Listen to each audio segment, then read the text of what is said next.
안녕하세요. 너너블리입니다. 너너블리의 이야기 어때 코너에 오신 것을 환영합니다. 오늘은 파상풍에 대해 알아보는 시간인데요.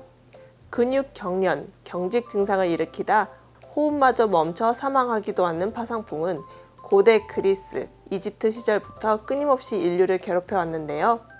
이렇게 오랜 시간 동안 인류가 애를 먹게 한 파상풍의 원인은 무엇이었을까요?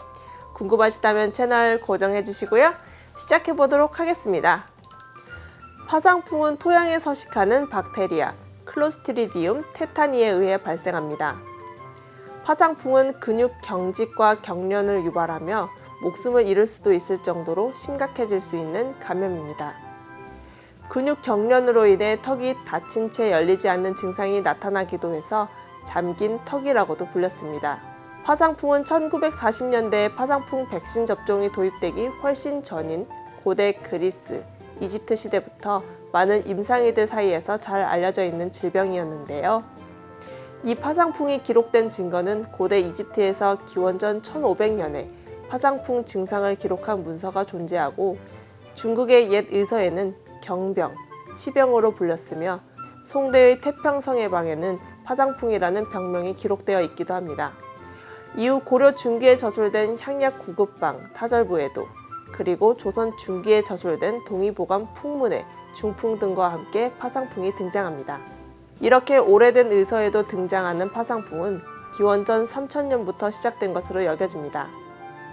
옛 선조들은 이 파상풍이 상처를 통해 감염된다 라는 연결고리는 알고 있었습니다. 하지만 치료 방법을 찾는 데에는 꽤나 오랜 시간이 걸렸죠. 기원전 300년쯤 중국 의사들은 파상풍을 치료하기 위해 환자의 귀 윗부분에 침을 놓았고 고대 그리스의 히포크라테스는 강한 포도주를 마시게 하고 기름에 적신 천에 싸서 땀을 흘리는 것으로 파상풍을 치료하려고 했어요. 르네상스 시대에는 환자를 거름으로 덮기도 했습니다. 하지만 이러한 치료 방법들은 효과가 없었죠. 이렇게 19세기 이전까지는 파상풍에 대한 특별한 치료 방법이 없었는데요. 19세기에 드디어 파상풍 연구에 있어 혁명적인 시기가 찾아옵니다. 1884년에 동물의 파상풍을 감염시켜 파상풍균을 따로 분리해낼 수 있었는데요. 이러한 연구를 통해 기타자토와 에밀 본 베링은 1891년에 파상풍 항독소를 발견했습니다. 이 항독소는 제1차 세계대전에서 군인들에게 투여된 후 전쟁에서 파상풍으로 인한 사망을 크게 줄여주었습니다. 그리고 1924년에는 병원균 독소의 독성을 없애고 그 항원성만 남긴 최초의 파상풍 톡소이드가 개발되었으며 이 백신은 2차 세계대전에 참전하기 전에 모든 미군 병사들에게 투여되었고 결국 1940년대 후반에는 대중에게 파상풍을 예방하기 위해 널리 투여되었습니다. 이로 인해 파상풍의 국제적인 발생률이 낮아지게 되죠.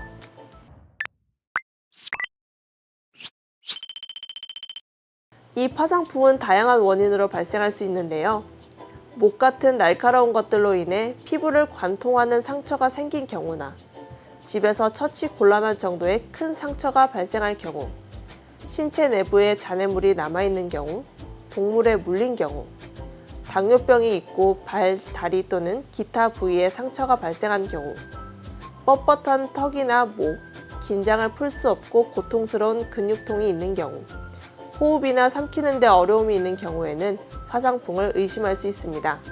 이렇게 찔린 상처를 입거나 동물에게 물렸을 때는 마지막 파상풍 주사를 접종한 시기가 5년보다 훨씬 이전이거나 파상풍 주사를 맞지 않았을 경우에는 꼭 병원에 가야 합니다. 파상풍의 증상은 다음과 같습니다. 주로 근육 경련, 경직과 관련된 증상들인데요. 긴장을 풀려고 해도 풀어지지 않는 근육으로 인해서 통증이 느껴질 정도라고 합니다.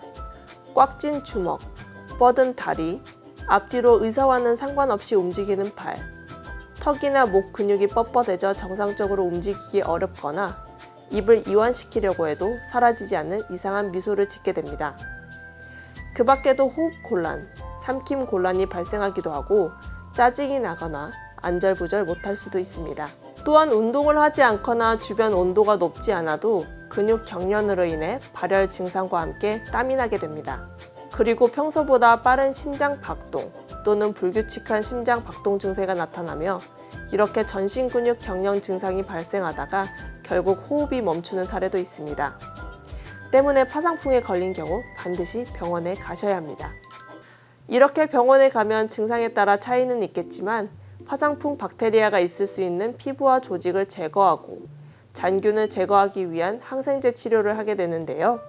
이때 사용되는 항생제는 산소를 싫어하는 혐기성균에 효과적인 메트라니다졸이 권장됩니다. 또한 파상풍균의 독소를 중화하기 위해 파상풍 면역 글로불린을 투여하기도 하고요. 파상풍 백신을 추가 접종하게 됩니다. 파상풍은 감염이 되었다가 회복되더라도 면역이 생기지 않는 몇 안 되는 세균성 질병 중 하나입니다. 때문에 모든 파상풍 환자는 치료와 함께 추가적인 예방 접종을 받아야 합니다. 그리고 근육 회복을 돕는 물리치료를 받게 되죠. 혼자 호흡하는 데 어려움이 있는 경우 인공호흡기를 사용하게 되고 혼자 먹거나 마실 수 없는 경우 삽관을 하게 되는 경우도 있겠습니다. 그렇다면 파상풍에 걸리지 않게 예방하는 방법들은 어떤 것들이 있을까요? 파상풍에 걸릴 가능성을 줄이려면 다음과 같이 예방 조치를 취해야 합니다. 가장 먼저 파상풍 예방주사를 접종하는 것입니다. 그리고 정기적으로 파상풍 부스터샷을 맞아야 하죠. 성인의 경우 그 주기가 10년인데요. 살면서 심한 상처를 입었을 경우 그 기점으로 지난 5년 동안 파상풍 부스터 주사를 맞지 않았다면 접종을 받는 것이 좋습니다. 스스로 처치 가능한 상처나 긁힌 부위는 비누와 물로 씻고 항생제 연고를 꾸준히 발라주어야 합니다. 그리고 상처에 붙은 먼지를 모두 제거할 수 없거나 상처 전체를 볼 수 없는 경우에는 병원에 가셔야 합니다. 마지막으로 불법 약물을 사용하지 않아야 하고 다른 이유로 바늘을 사용할 경우 깨끗한 바늘을 사용해야 한다는 점 명심해 주세요. 오늘 준비한 내용은 여기까지입니다. 오늘은 파상풍의 원인과 증상, 치료 및 예방 방법에 대해 알아보았는데요. 파상풍은 일상에서도 언제든지 감염될 수 있기 때문에 주의를 기울여 주시면 감사하겠습니다. 오늘 영상 어떠셨나요? 마음에 드셨다면 구독과 좋아요, 알림 설정 눌러주시고요. 너너블리TV 너너블리였습니다. 다음 영상에서 만나요. 안녕!